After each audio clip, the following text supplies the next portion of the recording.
Angels. It is basically the middle of March, so it is more than time that I filmed a wrap-up about the books I read in January and February. And part of the problem, right, is that when I think about having to come on here and recap 20 books, oh my god, I freak out, I lose my mind. But then, right, I somehow manifested a solution into my life. So I was at work, we were having after work drinks, and someone was like, oh, what did everyone get up to last night? And my friend from work, she was like, oh, my housemate and I, just hung out. We told each other our peaks and pits of the week. It's a thing they do where they say their highs and their lows, they share that with each other. And I thought, what if I steal that and use it for my own gain in terms of summing up my reading experiences? So that is how I think we are going to handle wrap-up videos from here on out. We're going to do the peaks of the month, or months in this case, and we're going to do the less good stuff. We're going to do the pits as well, the stuff we want to just throw in a hole and never look at again. I think that will make things a bit less daunting. I think that will make things a bit more manageable. And you won't have to hear about a whole bunch of books that are frankly mid. So yeah, let's take this for a spin, see how we go. The rules are going to be that I will get 2 or 3, just depending on the ratings I've given out each month, pits, and 2 or 3 depending on the ratings I've given out, peaks. There's going to be 3 of each in this video, purely just because we have a fair few books to choose from. And I'm also going to give myself a free space where I can talk about one of the books that didn't quite make either of those categories. It's just a chance to highlight a book that otherwise wouldn't get talked about, just to give myself a little bit of flexibility. And this may surprise you, but I think I want to start off with the peaks. I think I want to start off with the positives, mostly just for the reason of delayed gratification, because I know we love to come on YouTube and see people rant about stuff they don't like. Let's be honest, I know I do. I love a best book video, I love a rave review, but when I think someone's maybe gonna get a little bit salty, sign me up. So the first book in my list of peaks I want to let you know about is House of Hollow by Crystal Sutherland. This is so far the major success story of my wrapped up series I'm doing at the moment. There is a whole reading vlog of me reading this, which I will link if you want to see sort of the blow by blow replay, thoughts in my head as I have them, reading experience of this. I'm making it sound really epic and exciting. It was just a chill weekend of me reading a book, but that's exciting to some people. I think this is one of the books I had wrapped up that I was more excited about. This one had been sitting there for a while though. There was a lot of hype around it from people whose opinions I really value. I remember With Cindy gave this a really glowing review, and others as well. And I don't know what it is, but sometimes when a book is getting really glowing reviews, even if it sounds like something that would really appeal to me, my brain goes, it can't really be that good. It just can't. But I'm so happy to say this did entirely live up to the hype for me. This book is if 2012 Tumblr, if that was a book, it would be this book. And as someone who was there, it just completely put me back in that vibe, but in the world of a fantasy story, and I was swept away. I put basically my entire life on pause for a weekend to read this, and honestly it ruled. I have no regrets. This combines so many genres so well. I think if you were technically going to classify it, you would say it's a YA portal fantasy, right? But it also has elements of thriller. It also is a family drama. It is so atmospheric. It's everything to me. And I don't want to say too much more about it because obviously I have discussed it at length in an entire video. And my experience of it kind of ended up being like not quite what I thought based on the synopsis. You're probably better off not having like too much information around that. But basically this story focuses on 3 girls, 3 sisters who are famous because when they were children, they disappeared on a family holiday. They were gone for a month, and when they returned, they were visibly changed, right? They were different, they were otherworldly, they were weird, they had white hair. Their eyes are a weird color as well.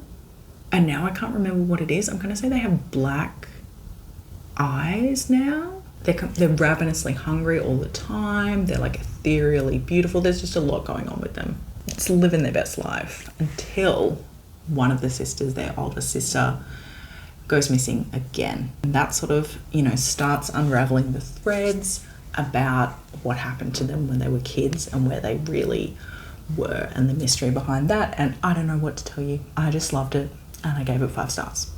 Moving on. The next book also featured in a reading vlog I did. It's the most recent one I posted actually. 3 members of my family chose the books I read for a couple of weeks, and this book was definitely the standout in that video, and that is Wrong Place, Wrong Time by Gillian McAllister. Oh my god, I have read a lot of thrillers to start the year, a lot of mystery books, and I've got to say I was feeling pretty burnt out on them just as a thing. When I got to this book, it was the last book I read in the video, and it really was the saving grace of that entire project, because this book is not just a regular thriller, it also has like science fiction, time travel elements. Basically, Jen, the main character, one evening sees her teenage son murder someone. Her perfect, angel, smart teenage son. And she's like, well, this is not the boy I know. Like, I just don't understand how we got here, how this happened. Something in the universe says, well, Jen, you're gonna find out.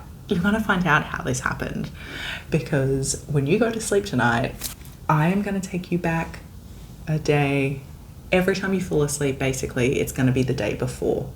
And then the next time you fall asleep, it's going to be the day before that. Back and back and back in time, seemingly so she can work out what led to this murder. And when I tell you, the plotting in this book is perfect. There is not a pinprick in it.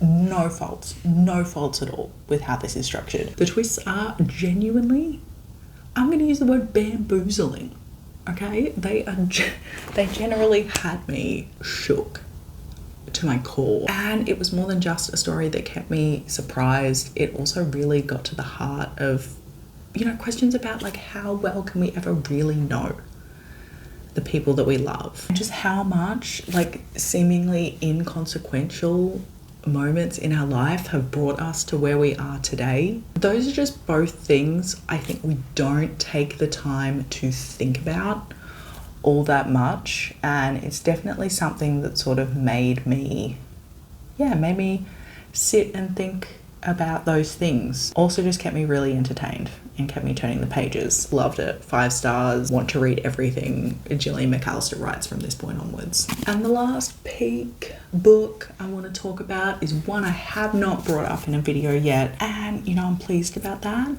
pleased about the opportunity to keep it fresh, and that is The Firekeeper's Daughter by Angeline Boulay, a book I have wanted to read basically since I heard about it, and then I saw it in readings for like $15, which, if you're not aware, I feel like for Australia, for like not a Kmart or Big W, from like an actual bookstore, I feel like is insanely cheap. So I got it, obviously. And this was one of those cases where I felt like I gave a book a really high rating, not based on my enjoyment of the reading experience, although I did enjoy that, but based on the fact that I think it is just such an achievement. Like, so much work went into this, and it would have taken so much skill, and it really worked. Despite what its cover kind of looks like. This is actually a YA crime story. I told you I've been heavy on the mystery for the past 2 months. And similar to how I felt with Wrong Place, Wrong Time, I loved this because it ended up being so much more than that. Angeline Boulley created an entire town in this, inhabited by characters who all are completely distinguishable from each other, who all seem real. The story is about Donis. She's 18. She is half First Nations, Native American, Indigenous, and half white. And we get a lot in this book about her navigating the 2 communities she belongs to. She's very much a part of both parts of her family and both those communities, but there's not a lot of overlap there outside of herself, and obviously that can be quite difficult, and that was, I think, a really important and like interesting perspective to read from. And her position does kind of make her the perfect person to act as a bridge between the 2 worlds, which is ultimately what ends up happening. This is about an investigation to sort of bust a drug ring that seems to be targeting the native population. So she's kind of, even though she's a teenager, the FBI is like, well, you're the perfect person to do this. And when I tell you I was so invested, I was so stressed reading this book, because like I said, all these characters really do feel like real people. Like, you grow to care for a lot of them, and then you just see these horrible things happening and you want to stop it. Obviously, I think everyone should read this book, but massive trigger warnings for a lot of things. Not just drug abuse, not just drug use, not just crime, things like that. There are murders. There is on-page essay. So just be careful if you are looking to check this one out. That scene in particular did kind of take me by surprise. It's not something I was expecting. It's not something I was expecting to encounter in this one. So do just tread kind of carefully. This also would have been 5 stars. Perfect if it didn't do. It just had this one pet peeve that I really hate in it, because there is a hockey team that is like a big part of the story, and you normally only encounter this in sports romances and things like that. Just when like a main character is related like somehow to the hockey team, and then she really looks down on and talks shit about the girls that are interested in the hockey players or dating the hockey players, and it's like, you're dating one of them, like you also want to hook up with them, so how is that different? Like, just because you know how to play hockey as well, yeah, okay, that doesn't change the fact that like you also want to fuck them. Like, that doesn't, like, it's so annoying, it's so dumb, I hate it. So yeah, for that reason I gave it a 4.5, but very special book, one I think I will keep thinking about for like quite a long time. So do recommend checking it out if you think it's something that is going to work for you and won't be triggering. Okay, awesome, which means it's time to move on to the salty section of the video. It's time for the pits, the books we want to just throw in a hole, bury them, never to think about again. And the first one, I dare say, is a little bit controversial. And that's because it's The Charm Offensive by Alison Cochrane. Look, I'm sorry, okay? I'm sorry to you if you're a fan of this book. I'm sorry to Alison Cochrane. I'm sorry to the 2 guys that are the main characters of this book. But I did not have a good time with this, like, at all. So you know how I was talking about like being burnt out on thrillers or whatever? I'd read a lot of very mid ones like back to back. I was like, I'm gonna search for something that I think is gonna be the complete opposite, like the antidote to that basically. I went searching. I was like, just give me a lighthearted, funny, cute romance book and I'm gonna read that. And all the lists I found were like, oh my god, the Reddit threads were like, oh my god, The Charm Offensive, The Charm Offensive, The Charm Offensive. And on paper, sounds great. It's set in the world of a bachelorette, of like a bachelor-esque TV show, and I love trash TV. Like, I am in the Married at First Sight Australia live thread on Reddit every night, like giving my opinions. Like, I would have loved for the show to play a bigger role in this story, but it was really just like it was set dressing. Like, this wasn't about the show. This wasn't about like it was kind of about the ridiculousness of the show, but not really. This was not like a fun, fluffy, ridiculous romance. What this was like a harrowing look into how crippling it is. Anxiety, like really bad anxiety and OCD.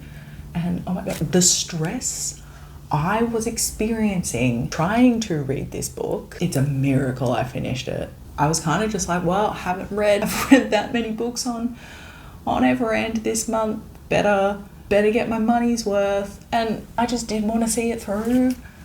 But by the end, I was pretty much hate reading it. Neither of these characters should be getting in a relationship with other. They should be getting in a relationship separately with therapy. That's what they need. There's Charlie, the guy brought on to be like the Bachelor contestant, and he is really successful in the tech world, but then at the same time he is like secretly getting laid off from his company because he can't have meetings with people or talk to people because his anxiety is that bad. He is like barely making it through life. That is not a fun thing to read about. And then Deb, who's sort of like our viewpoint character, has just gotten out of like a really bad relationship with someone else who works on the show. So he's going through the trauma of having to like see him every day while he's also trying to get with like the guy that is the main character, because it's scripted. Like, spoilers if you didn't know, like most reality TV is heavily produced and scripted, but he's trying to get in a relationship with the guy who's the main guy, and like he's in like a position of power over him. Like, he's like technically his producer, like his assistant director, like the person, his AD, the person looking after him on the show. It's just a bit inappropriate if you ask me. Charlie's head was a very stressful place to be in, and I get that was the point. But it didn't make me feel seen. It gave me chest pains. So yeah, I gave this 2 stars, and honestly, talking about it now, could have been lower. Actually, I have complaints that I didn't even touch on just then, just about like the structure and the story and stuff. But yeah, I don't want to talk about it anymore. Let's move on before I get any meaner to this book. A lot of people love. Now we unfortunately hit on another book from my video of my family choosing what I read. The worst of the boring bitch Australian murder mysteries I read over the past few months, and that is Scrublands by Chris Hammer. I hate this book. I hate it. At this point, I just want it out of my house, and I am going to my parents' house on Thursday, and I will happily give it back to them then. It did help me move a spider out of my house though the other day. I do have to give it that. The spider crawled onto this, and I did the whole glass on top, take it outside. It has been helpful to me in that regard. That's kind of the most I got out of it though, to be honest. I am so sick of talking about this, but I guess I will quickly talk about it again. Set in a drought-affected Australian small town. The main character is a journalist. Chris Hammer, the author, also is a journalist, so like it's giving self-insert. Wait, is this fucking play about Chris Hammer? I will say to him though, I did think the actual like mystery aspect of this is pretty well constructed. That's basically the only thing that stopped me from just like flat out giving it a 1 star. Just imagine, you know, the kind of thriller you think a self-important boomer man would write, and that's what this book is. Don't waste your time, just move on. I'm gonna move on and get it out of my house and my life. And that brings us to a book that was so boring I actually forgot that I read it until I was going back through like my read list on Goodreads, compiling the books for this video, and I was like, oh yeah, that. I think it's 48 clues about into the disappearance of my sister, or about the disappearance of my sister. I can't remember.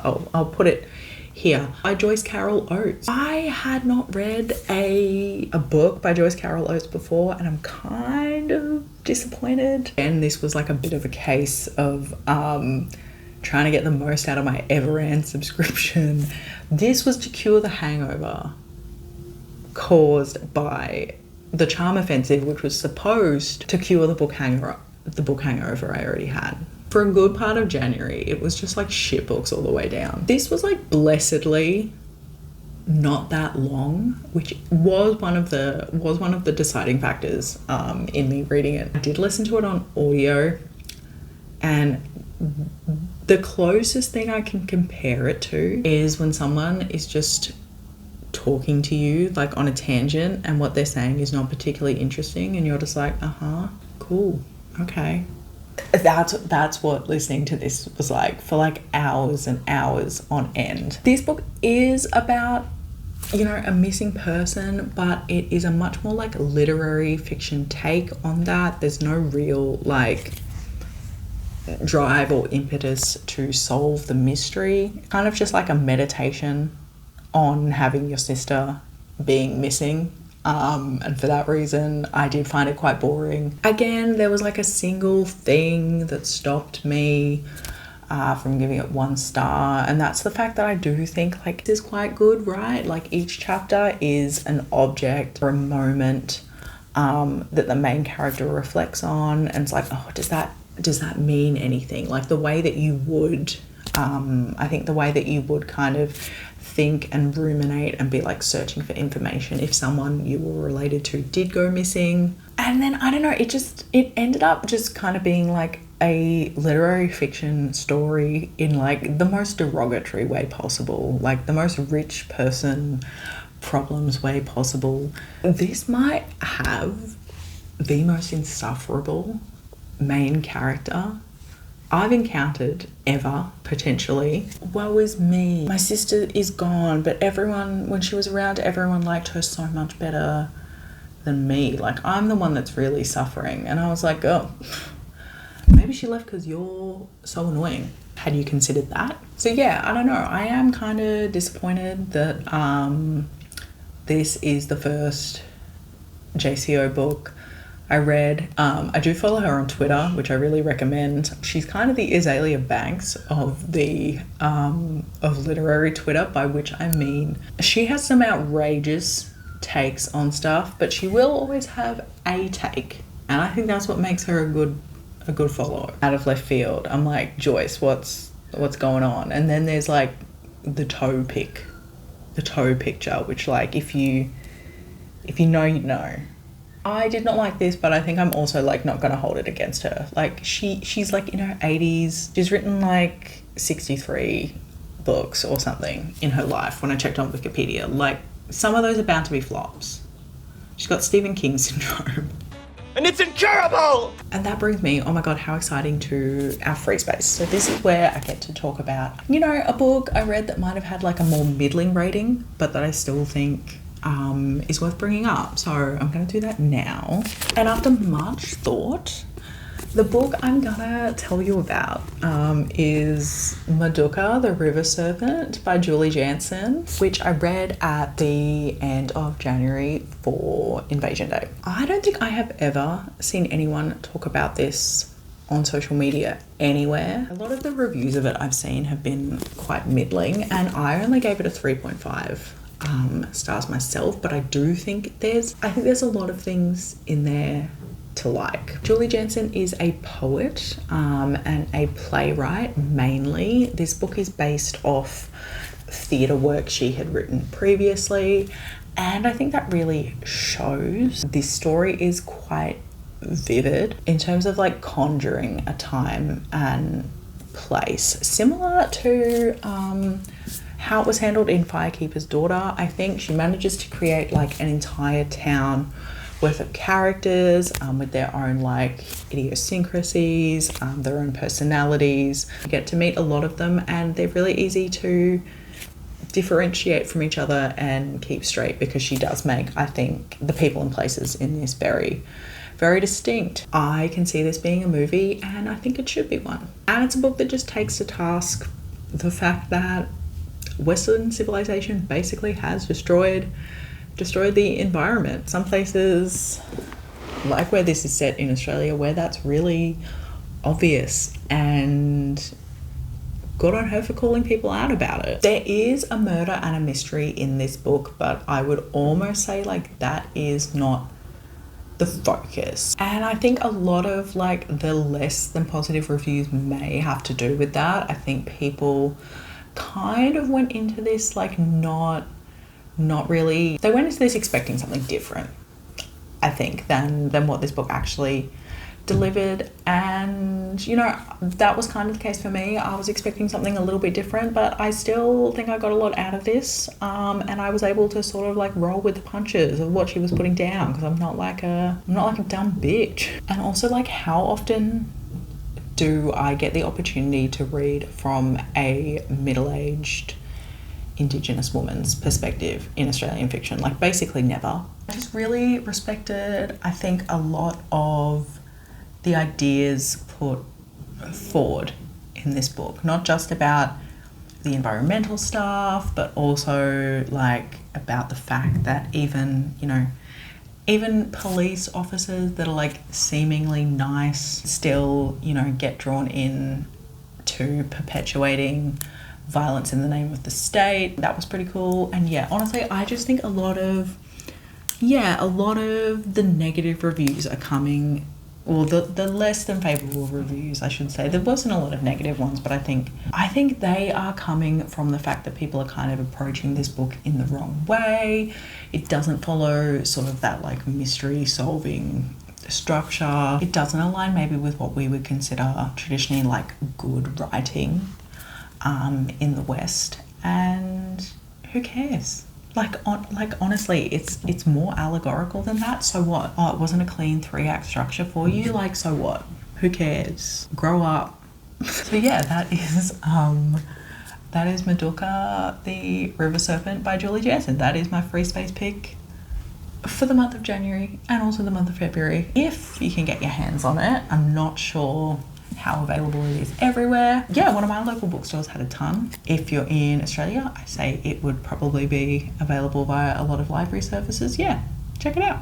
So thank you so much for joining me. Those are my pits, my worst books of the past 2 months, and my peaks, my best books of the past 2 months, and obviously Madoka. If you enjoyed, please stick around. Always let me know what your best books have been lately, so I know what to look out for. Please do like, subscribe if you enjoyed. We're trying to grow over here. We're trying to have more salty review sessions. But yeah, outside of that, take care, and I will see you in the next one.